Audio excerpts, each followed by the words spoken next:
Right. I'd like to introduce our next speaker. So we're going to get an industry perspective on quantum. So I'd like to introduce Carmen Palacios-Berraquero, who is the CEO of New Quantum. So Carmen, over to you.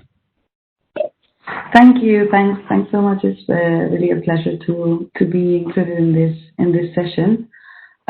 So yes, I've been asked to give an industry perspective on what's going on in quantum.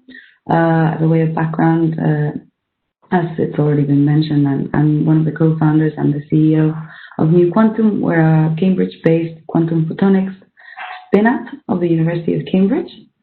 And so in this talk, what I plan to do is to introduce a bit the scene of the quantum industry, the different areas of it, what we mean when we refer to the different areas, what's going on in Europe with the startups, and then I'll introduce a bit more about what we do at New Quantum. And as I talk about our technology, I'll interleave challenges that the industry and other startups are facing, have faced, and how we're tackling them. Okay, so there's obviously a very big buzz around quantum, and what that means really is that there's a lot of money going into it, and this is really what is changing this field and what it's making it able to flourish. But of course, this has been built on over 40 years of academic research at institutions all over the world. And yeah, this is the basis. This plus interest from the non-academic world plus a lot of money means that we are at the beginning of some sort of quantum industry revolution. How can I pass this slide? Oh, here we go. At the cusp of this industrial quantum revolution, right? And this is really obvious if one looks at the figures. So in the past 3 years, there's been over 25 billion government investment in quantum. There's been around 1 billion private investment in quantum, and organizations coming up all over the world. Over 150 quantum organizations. That's somewhat loosely defined, but there's about 26 UK quantum startups. We are obviously one of them, and there's around 69 quantum startups in Europe. So what's happening in Europe? So actually a couple of weeks ago, this excellent roundup by UBC Partners, who are an investor in Europe, came out looking at the ecosystem, the landscape for quantum startups. And even though they're calling it the European quantum computing startup landscape, it isn't. They have included here communications, software, materials, etc. So roughly how people have generally divided the quantum applications, quantum industry into is computing or simulation, communications or cryptography, and metrology and sensing. As we can see, there's other ways that one can divide it. There's also the kind of supporting industries, so for example, cryogenics or very high resolution stages. And we can see that in every single area, there's an ecosystem flourishing. Just as an aside, how does this compare to the US, to what's happening in the US? So there's about 5 times more money in the US than in Europe. So it's I think we're doing extremely well to have so many initiatives, so many funded startups, even though the investment climate in Europe is often criticized for its size. But I think this is an excellent example of collaboration and the basis of scientific research that a lot of us have come out from. So computing is normally the field that gets the most press. In fact, there's, as of 2020, as of a month ago, there's four types of quantum computer that one can access via the cloud. So photonic, superconducting, trapped ion, and non-gate-based annealing. And then communication has always been seen as the most mature of the field. So that is why there's, in these two fields, that is why the number of startups, I think, are the highest. If we look at most of these, so there's hardware computing, security. This is mostly software.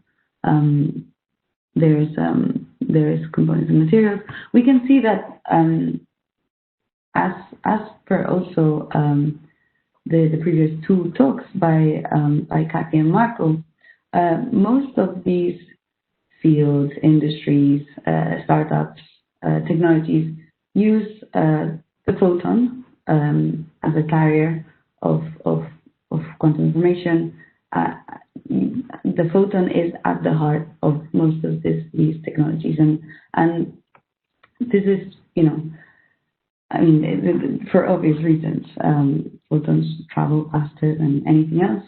This is why we already use them for communications, but they also don't interact very readily with their environment. So that means that they retain their quantum state for longer, and for longer time, longer distance as well. They remain coherent for longer, and so they are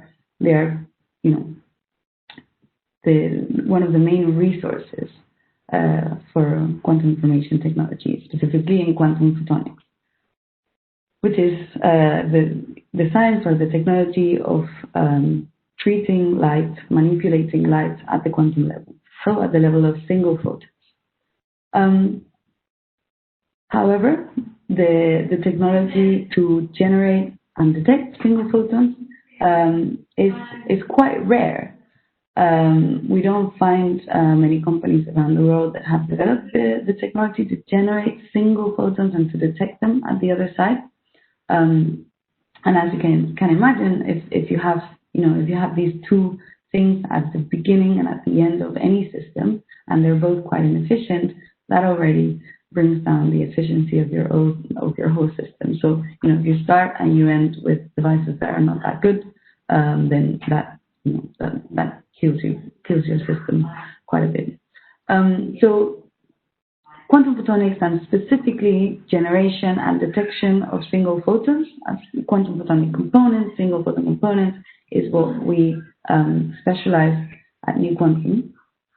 That is our mission, is to deliver single photon components to a high enough standard performance that they can enable other industries. So this is the science that we've spun out of the University of Cambridge.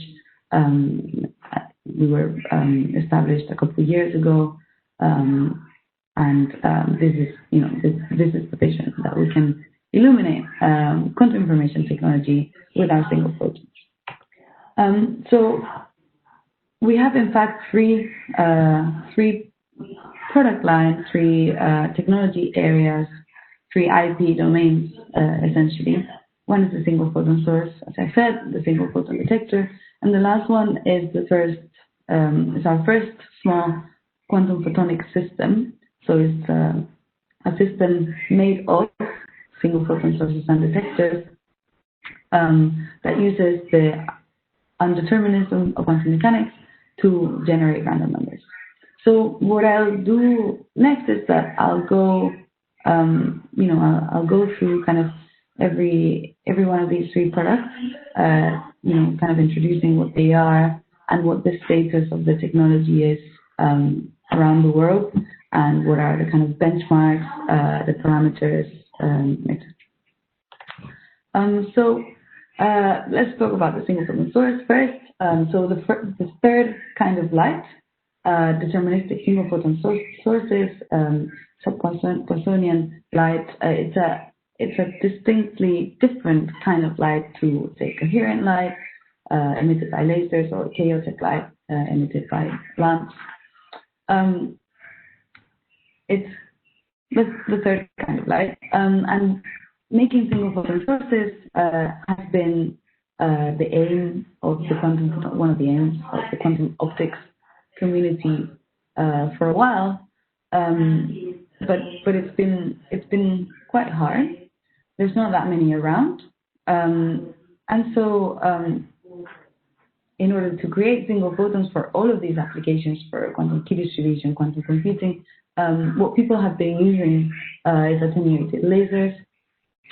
So laser pulses that are attenuated so heavily that they, down to around, say, 0.1, 0.5 average photons per pulse, which means that because of their quantum statistics, at the end of the day, most of the pulses are empty, and a substantial part carry more than one photon, which is really detrimental for most applications. An ideal single photon source simply emits one photon per pulse. We've not reached an ideal single photon source yet, so single photon sources are inefficient, so the picture wouldn't be so ideal. But the problem is that there's many more parameters around the photon quality, and this is where single photon sources are getting better and better, but they haven't quite reached the level of lasers yet. So one, for example, is operating temperature, so lasers can operate at room temperature. Some single photon sources, like tiny defects in an insulator, for example, can operate at room temperature. But others, the better quality ones, which are quantum dots, operate at cryogenic temperatures. In terms of single photon probability, that is, that's one of the main advantages. A single photon source has a higher probability of single photon. That's what it does. However, actually, current single photon sources only reach around 60% efficiency. In terms of multi-photon probability, that's another big kind of advantage. And single photon sources are getting to a very low probability of multi-photon, still not zero. In terms of rates, lasers can do gigahertz, right? I mean, for a lot of these applications, people use kind of 100 megahertz kind of rates, which start to be comparable for single photon sources. Indistinguishability, there's many other parameters. Indistinguishability is very important for quantum computing, and single photon sources are only starting to get there. And lastly, price. Maybe this is actually the one that really kills for now. The case for single photon sources, the price also needs to come down, which at the moment, the best quality single photon sources need to be inside of a fridge, which means that the price is quite high. So with this kind of overview, what are the benchmarks? What is the aim? What I see is that actually, we're only at the beginning of seeing commercial single photon sources, and if we go by the funding, the interest that is being put into this field, I can see how we're starting to get to benchmarks that start to be more advantageous than lasers in certain respects. So this is where it starts to get interesting, right? And like it happened with lasers when they first invented, no one knew what we would do with a laser. So I would, what makes me excited about it is that we know a few things we can do with a single photon source, but maybe we don't know everything, and it's only when we achieve this performance parameters that we'll start to see, maybe to unlock what they can really do. So, as I said, we're only at the very, very, very beginning of seeing single photon sources commercially. There's three companies. There's two companies, Quandela and Sparrow Quantum, that can sell one. And EJIC just appeared in the UK. To the best of our knowledge, we're the only ones that are proposing to do this at room temperature. And there's also a couple companies, Spectra and Aura Technologies, that do entangled photon sources. So why is this so rare? Why are there so few companies?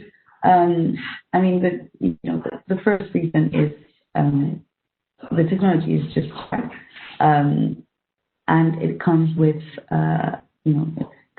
very involved semiconductor structures, involved optics, involved cryogenics, and the market. The motivation to create a company that sells single photon sources hasn't quite been there up until now. What happens now is that thanks to the massive improvement we've seen in semiconductor fabrication, in optics miniaturization, in photonics, in cryogenics, we start to get systems that start to be competitive, and the market starts to be there, right? So there's there's a bunch of photonic quantum computing startups that tell me, in the past few months, they tell me, we would love to have a single photon source. That would be great if it existed. It would really help us out. So the market starts to be there. So, this is when these two things overlap. I think it's when we start to see the technologies become a reality.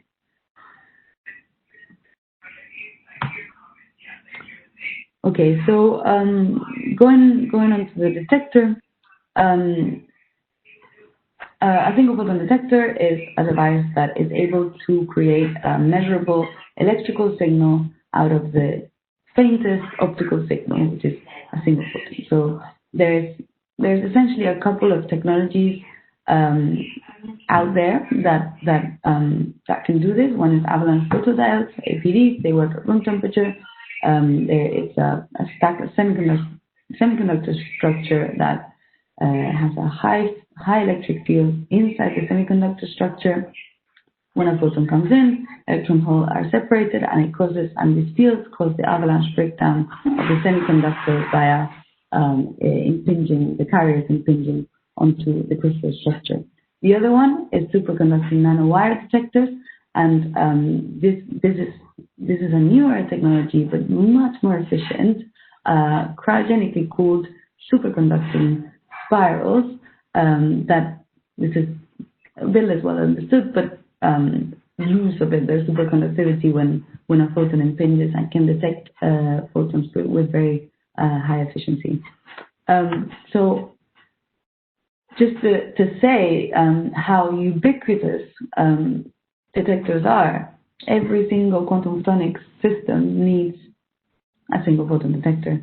QRNGs need usually two, maybe sometimes more. QKD systems need at least 4, but usually more. A photonic simulation, at least 10. A universal photonic quantum computer needs hundreds, thousands. But this is still, as I said, a rare technology.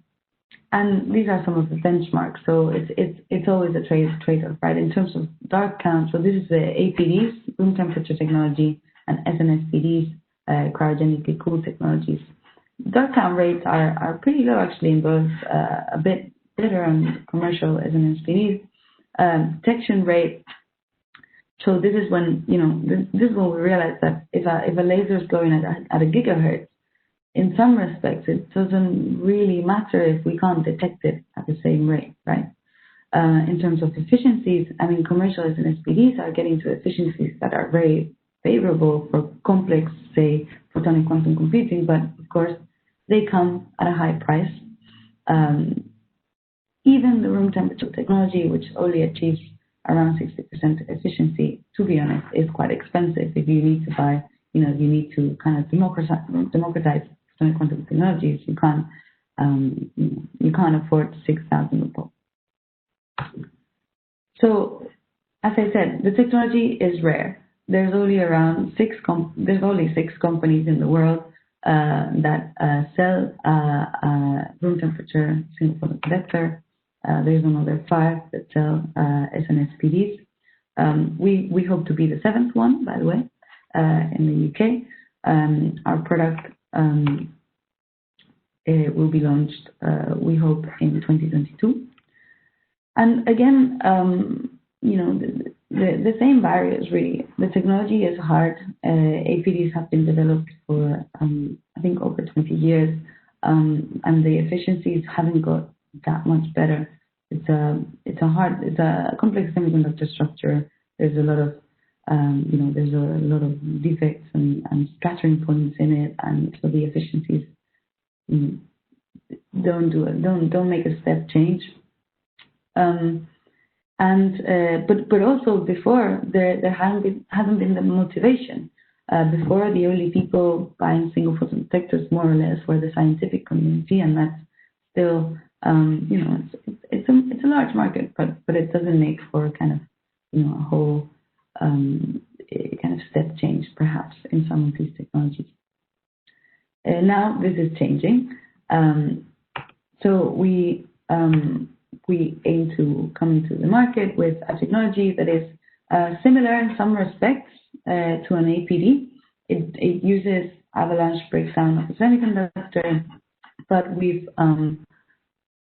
have reduced the number of steps by an order of magnitude. So I think I'm over my time. I think I see a chat there. I was going to talk about the QRNG. QRNG vendors are more common, but I see that I'm over time, so I'll just skip to the end, and I'll say thank you very much. And if there's anything that you'd like to know about QRNG or QKD commercially, please ask in the